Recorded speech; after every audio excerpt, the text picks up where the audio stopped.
friends, Heidi here from Rain Country. God is good all the time. So mostly I'm here just to answer a question I get quite frequently, and that is, can I use fresh herbs to infuse my oils? My typical answer would be no, but that's not entirely true. That's just not what I do. And let me explain why.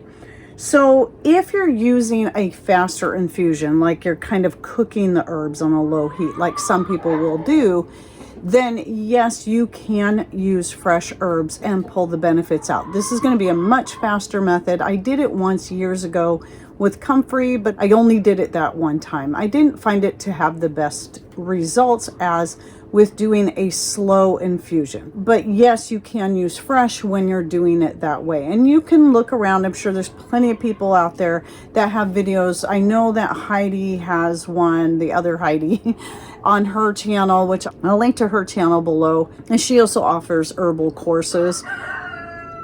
But she does have a video, I think, on making a salve and using comfrey, where she actually simmers it in the oil and to extract the benefits from it that way. Now, just my personal opinion, generally speaking, with most herbs, I find it just safer so that I'm protecting the benefits by not allowing too much heat to get to it. Because as a lot of you know, oil can heat up very quickly and get very, very hot. And to me, I do get concerned about it damaging the herbs. But again, I know there's certain herbs that can handle it, and and it actually works better that way. That's why some people would use the magic butter thing. You know, it uses heat and stirs it up. But I don't think it gets out hot like it does if you're doing it over the stove. So I think that's going to be a safer method. And some people use that and find it to be very good for many things. For me, I always use a slow room temperature infusion with any of my herbs when it comes to oil. Now, in that case, I only would ever recommend using dried herbs for that and never fresh. And here's why. If you're infusing your fresh herbs in oil, especially doing a long-term infusion that's going to be at least 2 months or more, because of the moisture in the herbs themselves, when they're fresh, you're risking mold issues, rancidity, and even botulism by doing it that way. So I only recommend using dried herbs in that case. So right here are some oils that I have infusing. This one here has actually been sitting in this oil since December. This one's been sitting since July 5th. That's the one I use for my homemade skin cream. The skin cream that I also sell, for those who are interested, you can always contact me at raincountryhomestead@gmail.com so you can get a list of our products and prices and how to order. But at any rate, I also have videos showing how to make the skin cream, how to make the oil, the herbs that I use, and the skin cream. And I'll link to both of those videos down below. Anyway, what I do is I start the infusion, and then I keep it in a place that's room temperature, stays kind of, maybe at least during the winter, it's going to be the warmest part of the house, but not hot. But is also pretty protected from any direct sunlight. Some people also will do infusions in the sun, which I have the same reservations about that as I do as doing like a stovetop kind of heating of the oils and the herbs, because I feel that the sunlight could very likely damage a lot of the nutrients and potential benefits. And then when I'm ready for it, when the last bottle I was working through jar gets emptied out, then I'll take the next jar, the oldest one, strain it out and start working through that to make my skin creams.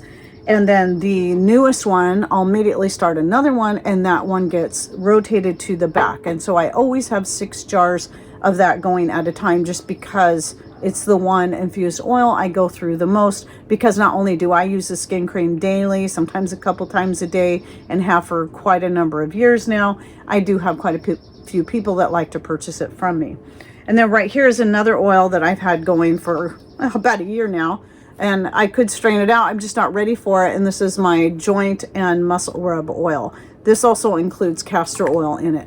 Now here's another key that I want to bring up about infusing your oils this way, or no matter which way you're going to do it. I highly recommend you use oils that have a high heat stability. This is going to give them a longer shelf life, but especially if you're doing it on the stovetop where you're heating it, you're going to have far less chance of it going rancid. I recommend coconut oil, avocado oil, I believe grapeseed oil and almond oil both also have a higher heat stability than something like olive oil, which is pretty much down on the bottom. Olive oil can go rancid very quickly. Now, a lot of people like using olive oil for infusing, but I certainly don't recommend it, using it with anything that you're going to apply heat to, because it can very quickly go rancid. It's a great oil for skin and other things.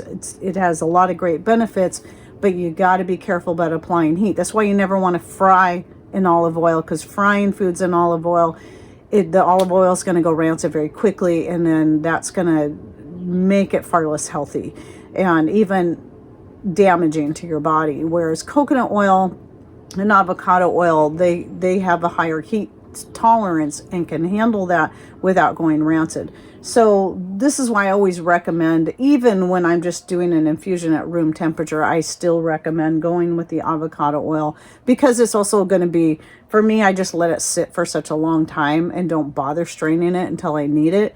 Then I don't have to worry about it going rancid, and have never had an oil go rancid that way. The only oil that ever went rancid on me that I was infusing was years ago, before I understood about olive oil and how quickly it can go rancid. I was infusing some herbs in oil using the greenhouse, because it's warmer in there, right? Well, it was the middle of summer and it got too hot, and it was only in there for like a week or so. And I went to check on it, and I could tell immediately by the smell it was rancid. And it was because of the heat from the greenhouse. It just made it immediately go rancid. Had that been avocado oil or coconut oil, then I wouldn't have had that issue. So anyway, that's just that's to answer that question. So this is going to go in my frequently asked questions playlist, which I'll link to that full playlist down below.